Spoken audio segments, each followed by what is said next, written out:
అందరికీ నమస్కారం. ప్రభుత్వ పథకాల అప్డేట్స్ ముఖ్యంగా ఇందిరమ్మ ఇండ్లు, రేషన్ కార్డులు, రైతు భరోసా, భూమి లేని పేదలకి 12,000 ఆర్థిక సాయం. ఈ 4 పథకాలని జనవరి 26న పైలట్ ప్రాజెక్టు కింద మండలానికి ఒక గ్రామంలో దాదాపు 600 గ్రామాల్లో తెలంగాణ ప్రభుత్వం అయితే ఘనంగా ప్రారంభించింది. మరి మిగిలిన గ్రామాల పరిస్థితి ఏంటి? మరి మిగిలిన గ్రామాల్లోని లబ్ధిదారుల పరిస్థితి ఏంటి? మరి మాకెప్పుడు ఇందిరమ్మ ఇండ్లు ఇస్తారు? మాకు రేషన్ కార్డులు ఎప్పుడు ఇస్తారు? మాకు 12,000 ఎప్పుడు ఇస్తారు? మా అకౌంట్‌లో రైతు భరోసా డబ్బులు ఎప్పుడు పడతాయని చెప్పేసి ఎదురు చూస్తున్నటువంటి ప్రజలందరికీ కూడా మరి చాలా కాలయాపన అయితే జరుగుతుంది. చాలా ఆలస్యం అయితే జరుగుతున్నట్టు కనిపిస్తోంది. ఇక మార్చి 8వ తేదీన ఈ ఎమ్మెల్సీ ఎన్నికల కూడా అయితే ముగుస్తుంది. మరి ఫిబ్రవరి 15 తర్వాత ఏ క్షణంలోనైనా మళ్ళీ సర్పంచి ఎన్నికలు, ఎంపీటీసీ ఎలక్షన్లకు సంబంధించి కూడా ఎలక్షన్ నోటిఫికేషన్ వచ్చే అవకాశం ఉంది.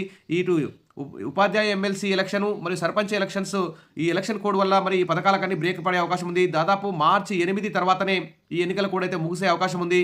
ఇక మొత్తానికైతే మార్చి 15 తర్వాత ఈ ఫలితాలు వచ్చే వరకు మొత్తం మార్చి 15 అవుతుంది. మార్చి 15 తర్వాత ఈ ఇందిరమ్మ ఇండ్లు కానీ, రేషన్ కార్డులకు సంబంధించి కానీ, భరోసా 12,000 ఇవన్నీ కూడా ఈ పథకాలన్నీ కూడా మార్చి 15 తర్వాతనే అమలయ్యే అవకాశం ఉంది అనేటువంటి ఊహాగానాలు ఎత్తుస్తున్నాయి. దీని మీద ప్రభుత్వం అయితే ఎలాంటి క్లారిటీ అయితే ఇవ్వలేదు. ఇక ఎమ్మెల్సీ ఎన్నికల కోడ్తో ఈ కొత్త పథకాలు అమలవుతాయా లేదా అనేది చెప్పేసి సందేహాలు అయితే ఉన్నాయి.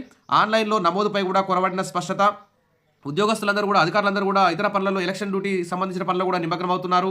మరి కొత్తగా దరఖాస్తులన్నింటినీ ఆన్లైన్ చేస్తున్నారా, చేయట్లేదా అనేటువంటి అనుమానం వస్తుంది. ఇక లబ్ధిదారులకు తప్పని నిరీక్షణ.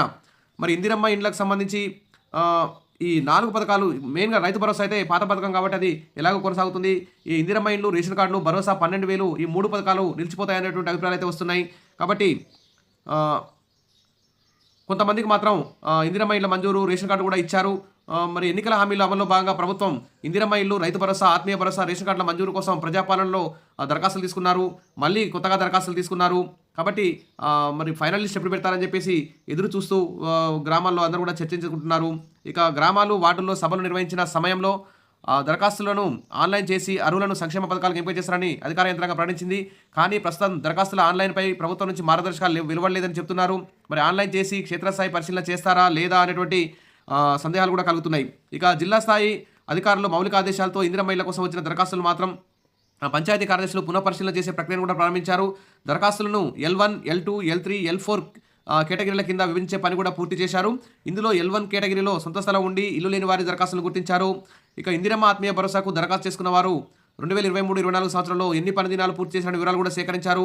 ఇక కొత్త రేషన్ కార్డులు, యూనిట్ల నమోదుకు వచ్చిన దరఖాస్తుల పరిశీలనపై కూడా ప్రభుత్వం నుంచి ఎటువంటి ఆదేశాలు రాకపోవడంతో ప్రజలందరూ కూడా ఎదురు చూస్తున్నారు. మొత్తానికైతే ఎవరి పేరైనా మిస్ అయితే ఆ మిస్ అయిన వారందరూ కూడా అప్లై చేసుకోవాలని చెప్తున్నారు. మళ్ళీ దరఖాస్తుకు అవకాశం ఇచ్చారు. ఆ దరఖాస్తు ఇచ్చినటువంటి కొత్త దరఖాస్తులను ఆన్లైన్ చేస్తామని చెప్తున్నారు. కానీ ఎప్పుడు రేషన్ కార్డులు ఇస్తాం, ఎప్పుడు ఇందిరమ్మ ఇండ్ల ఫైనల్ లిస్ట్ పెడతాం అనే విషయంలో మాత్రం ప్రభుత్వం నుంచి అయితే ఇంకా క్లారిటీ అయితే లేదు. ఇక మార్చి 8 తర్వాత ఎలక్షన్ కూడా అయితే ముగుస్తుంది. మార్చి 8 తర్వాతనే ఇది ఫైనల్ అయ్యే అవకాశం ఉంది. ఇందిరమ్మ ఇండ్లు కానీ, రేషన్ కార్డులు కానీ, భరోసా 12,000 కానీ. కాబట్టి ఇక ఆల్రెడీ పైలట్ ప్రాజెక్ట్ కింద మండలానికి ఒక గ్రామానికి అయితే ఈ పథకాలు అమలు చేశారు. మరి మిగతా గ్రామాలు, మిగతా వార్డుల్లో మరి అమలు విషయమై స్పష్టత ఇవ్వడం లేదు. మరి అర్హులందరికీ ఒకటేసారి ఇస్తారా లేక విడతల వారిగా ఇస్తారా అనే దానిపై కూడా ఎలాంటి ప్రకటన చేయట్లేదు.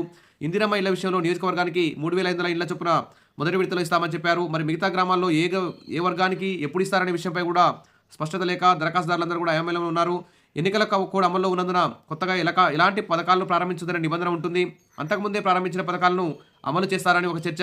మరి ఎన్నికల కూడా అయితే మార్చి 8వ తేదీన ముగుస్తుందని, ఆ తర్వాతే ఈ పథకాలన్నీ అమలు చేస్తారన్న మరో చర్చ కూడా సాగుతుంది. ప్రభుత్వం నుంచి స్పష్టమైన ప్రకటన వస్తేనే ఈ 4 పథకాల అమలుపై ప్రజల్లో నెలకొన్న అనుమానాలు కూడా క్లియర్ అయ్యే అవకాశం ఉంది. మరి ఎలక్షన్ అయిపోతే ఈ పథకాలు ఇస్తారా లేకుంటే ఇంకా చాలా రోజులు వాయిదా వేస్తారా అని కూడా ప్రజల్లో అయితే సందేహం కలుగుతుంది. కాబట్టి ఎలక్షన్ ముందే ఈ పథకాలన్నీ ఇచ్చేస్తే బాగుండేదని ఆశా వాళ్ళందరూ కూడా ఎదురు చూశారు. కానీ ప్రభుత్వం మాత్రం దరఖాస్తుల మీద దరఖాస్తులు, సర్వేల మీద సర్వేలు చేసి లిస్టుల మీద లిస్టులు పెడుతున్నామని చెప్పేసి గ్రామ సభల్లో గందరగోళానికి మొత్తం గందరగోళం అయితే లేచింది. మరి ఈ గందరగోళానికి తెరదించుతూ మరి ప్రభుత్వం వీలైనంత త్వరగా ఎలక్షన్ కమిషన్ పర్మిషన్ తీసుకొని, ప్రత్యేక పర్మిషన్ తీసుకొని ఈ 4 పథకాలని ఇందిరమ్మ ఇండ్లు కానీ, రేషన్ కార్డులు కానీ ఇవన్నిటిని కూడా వెంటనే అమలు చేయాలని చెప్పేసి ఆశా వాళ్ళందరూ కూడా కోరుతున్నారు. మరి విష్ ఆల్ ద బెస్ట్. మీకు తొందరగా ఇందిరమ్మ ఇండ్లు, రేషన్ కార్డు దక్కాలని కోరుకుందాం. మన ఛానల్ని సబ్స్క్రైబ్ చేసుకోండి, వీడియోస్ అయితే లైక్ చేసి ఉండండి. Thank you.